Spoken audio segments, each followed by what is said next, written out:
Nicolas Caro, le livre du jour que vous nous avez choisi est un premier roman. De Vincent Quivy aux éditions de l'Observatoire. Ça s'appelle Ni pleurs ni pardon. Alors je vous le dis, j'ai ouvert la première page et là je me suis dit « Oh non !»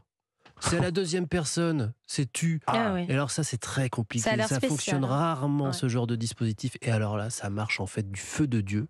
Tu as 17 ans à Palma de Majorque, c'est la première phrase. Et on a l'impression que le narrateur nous parle et que nous sommes le héros. Et on comprend à la toute fin justement qui s'adresse à nous. Donc ça se passe à Palma de Majorque. Bravo. Et le héros a 17 ans et il s'ennuie ferme, il traînasse même comme on peut traînasser à la perfection à cet âge-là.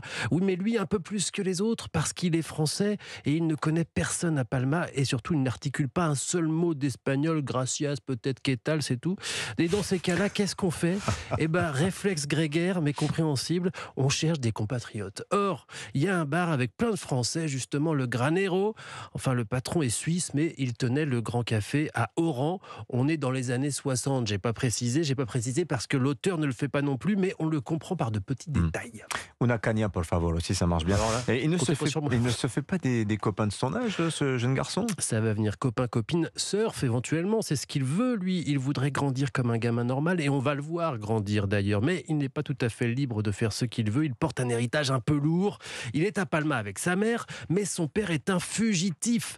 Pareil, on comprend tout doucement ce qu'a fait son père pour être traqué comme ça. Il appartenait à l'organisation. Je ne vous dis que ça. Oh, avec un grand O. Oui, avec un grand O. Organisation dont faisait plus ou moins partie aussi le patron et certains clients du Granero. Il protège un peu notre héros qui lui protège sa mère en train de sombrer dans une forme de mélancolie cloîtrée chez elle et il se débrouille avec ce père figure iconique d'un mouvement qui n'est pas certain de trouver très moral. De l'autre côté, la police française l'incite à trahir son père et lui il voudrait juste qu'on le laisse tranquille Oui, je comprends. et Oui. profiter de la vie avec son copain Esteban. Mais on ne décide pas toujours de son destin. Ça s'appelle Ni pleurs ni pardon, signe le premier roman de Vincent Quivy à l'Observatoire, auteur à suivre. Donc, Ah oui. Ouais. Merci beaucoup Nicolas Caro. Marie Jiquel, une expo alors parfaite pour cette fin d'été alors que le boulot a repris mais qu'on a encore un peu de bronzage. Ça s'estompe sur vous Nicolas. Tout sur la carte postale, c'est au musée de la Poste à Paris, exposition baptisée Nouvelles du Paradis avec les archives nationales et ça vous a beaucoup plu Marie. Arrivé à bon port, le temps n'est pas beau, il fait un vent glacial. Bisous de nous deux. Je suis en vacances avec mes parents au Port-Jean-Gironde. Je m'amuse bien et suis très sage avec mes parents. Grosse bise. Temps très chaud au début, mais pluvieux en revenant vers le nord. Baiser pour vous tous. La carte postale n'aura bientôt plus de secrets pour vous. On apprend plein de choses dans cette exposition passionnante qui présente 1500 cartes postales dans une ambiance sympathique portée par une scénographie ludique avec tous ces tourniquets arborant les cartes postales par thème, des femmes dénudées au lieu de pèlerinage. De ses débuts qui vantent un ailleurs exotique, les pyramides d'Égypte ou le mont Fuji, aux cartes postales plus récentes, valorisant dans les années 60 les centrales nucléaires ou les grands ensembles.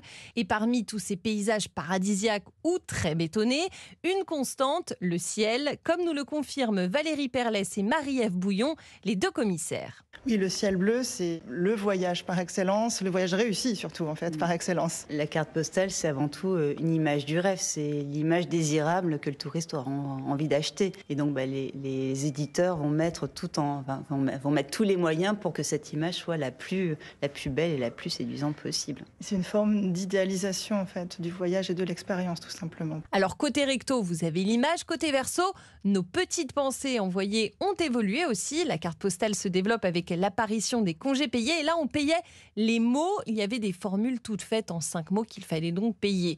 Une exposition militante aussi, les deux commissaires croient fermement en ce patrimoine de l'ordinaire, en la valeur patrimoniale de la carte postale qui disparaît petit à petit.